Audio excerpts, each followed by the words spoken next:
everyone, it's Amy at Hop a Chick Creative, and I wanted to share a really fun clay project with you today to make some budget mixed media embellishments. So I'm just laying out a few things that I have been playing around with.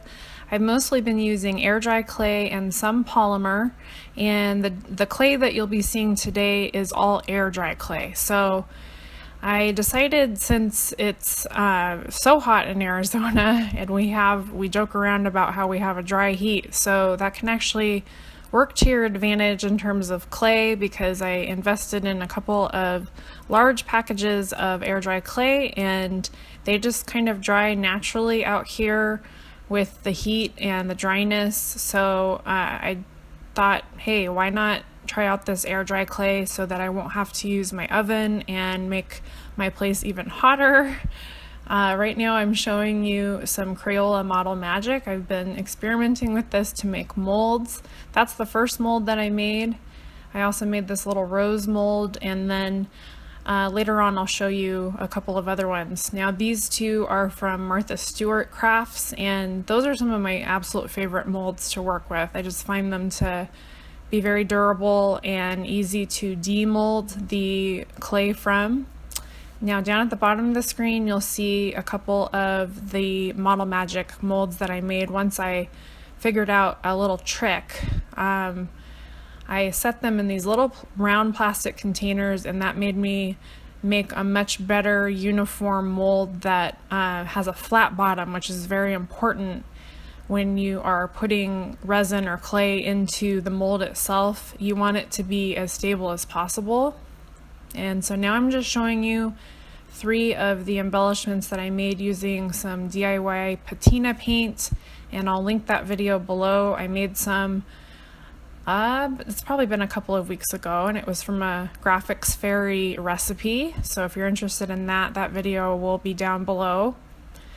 So now I'm just laying out some of the clay embellishments that I've been making from the Prima Iron Orchid Designs molds. And that one in the middle there is a mermaid, so I'll be painting her and several of the other ones. And I'm just showing you some of the DIY paint right now. That's the darker turquoise color.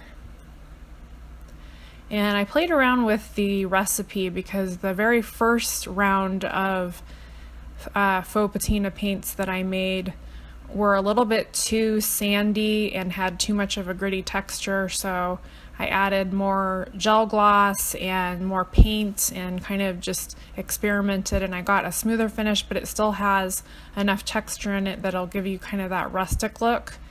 And now I'm just using a kind of a beat up paintbrush. I pretty much only use old paintbrushes when I'm doing these techniques, because you don't want a brand new pristine brush.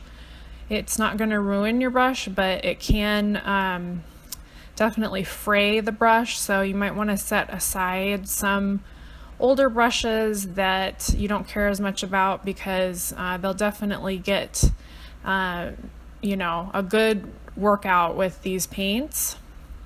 So I went ahead and applied that darker kind of turquoise patina first on that first piece, and then I just started experimenting with different colors, with starting with a lighter base and going darker on top of it, and then later you'll see how I do a darker base with light on top of it. So it's all really to create not only a vintage look, but also bring out the texture of your embellishments, because the differences in colors will really highlight all those little details that are super fun and can be used for so many different types of projects. And that's why I made a whole bunch of clay embellishments when I got those new molds. I've been using the Martha Stewart ones too, and also some molds from Plaid, their Mod Podge lines of molds, which I found at Michael's. And right now I'm using some matte acrylic paint in a navy blue color. So this is one of the pieces that's going to be going from dark to light. And the cool thing with the dark to light is that the darker paint will sink into the valleys of the piece that you're painting, and then the lighter pieces that you brush over the top of them will highlight the peaks. So both ways are really cool, whether you start dark or start light. And so now I'm adding a little bit of black craft acrylic paint, setting it right alongside that navy, and then I'm gonna paint a piece black, but then I'm gonna use the black also to blend in with the navy to get a little bit of a softer black. And so I'm just painting one of the keyhole embellishments from the Prima mold.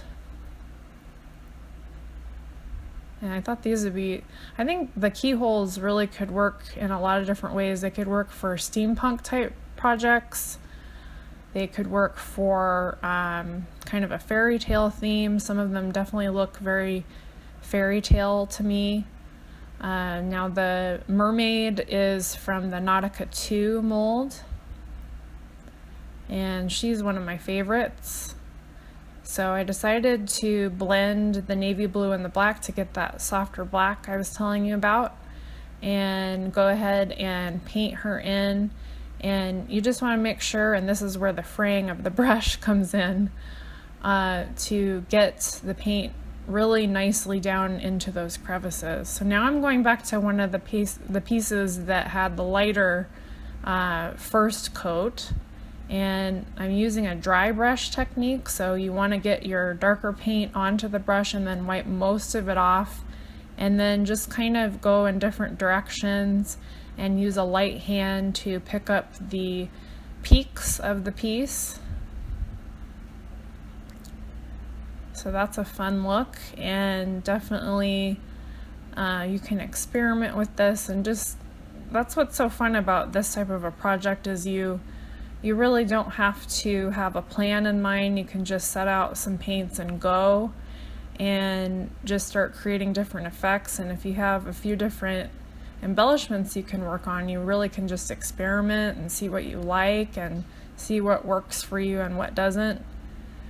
So now I'm using some of the dark navy blue that's mixed in with that black, and I'm going in with a heavier hand on this one. This is less of a dry brush, more of a, I wanted to definitely get that navy blue to really stand out, so it's going into both the crevices and over the peaks.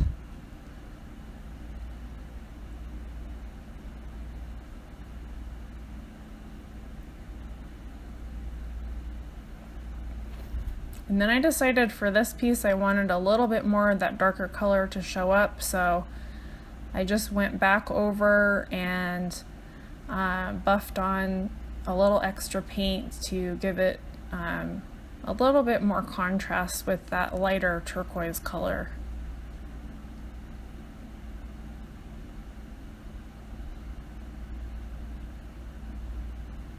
So now I'm using the lighter patina color, and it's kind of a light turquoise mint green color. This is one of the pieces that I had painted with just the navy blue paint, and now I'm going over it with that mint green patina.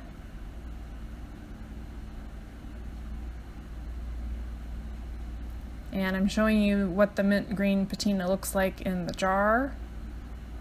That one turned out pretty gritty, and I probably will add a little bit more paint and gel medium to that particular jar. So it seems like it stayed pretty gritty even though I had added some more paint and gloss to it before. So this was the third paint that I made in the DIY patina video. It is a gold color, and it's made with a gloss gel, some metallic paints, and I'm just going to go over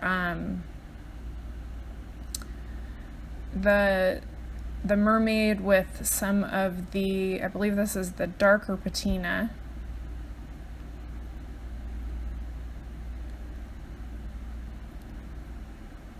And then using the lighter patina, you can see more of the mint green color showing on that one. And if you're going to be putting it on a project, you definitely want to get around the edges. So now I'm just laying out the pieces for you to see before I highlight them with a little bit more metallic. Okay, so for the second part of the tutorial, I decided to add some of this metallic luster. It's by Deco Art, and this is a copper color, and it's really to highlight the edges of the pieces and bring out some metallic shine, but it still gives you that vintage effect, which is great. So I first decided to work on the navy blue piece that is a keyhole, and it has almost like a little gargoyle face at the top, and it's not too creepy, but it definitely could work for like a Halloween layout. And this actually turned out to be my favorite piece just because of the contrast between the copper and that kind of cobalt blue in the background. So this one turned out really cool. And then for the second piece, I basically do the same thing, and I sped up quite a bit of this video because I'm basically applying the copper to all of the pieces. The one medallion shape that you can see towards the top of the screen there, I do end up kind of experimenting a little bit more with that one. Now I'm on to the a longer keyhole shape, and it doesn't look like it when it's sped up, but I actually tried to use a very gentle hand because you don't want the clay to break, especially with all the little intricate pieces. And then for the mermaid, I looked at it and I decided I wanted to add the copper, but I set it aside for a second so I could work a little bit more on the medallion, and I ended up, like I said, doing a little extra with the medallion. First, I tried out some of this Inca gold in emerald green, and it's really similar to the metallic luster. It's a beeswax based kind of a paint. It's a little thicker than a paint, but it kind of does the same type of job where you can highlight areas with metallic and it rubs right into whatever surface you're working on. And so I did go ahead and add the copper to the mermaid. And then for the medallion, I decided to use some of this black eyeshadow. It's a very matte black, so there's no shimmer or anything. I really wanted to give it a darker kind of decrepit look.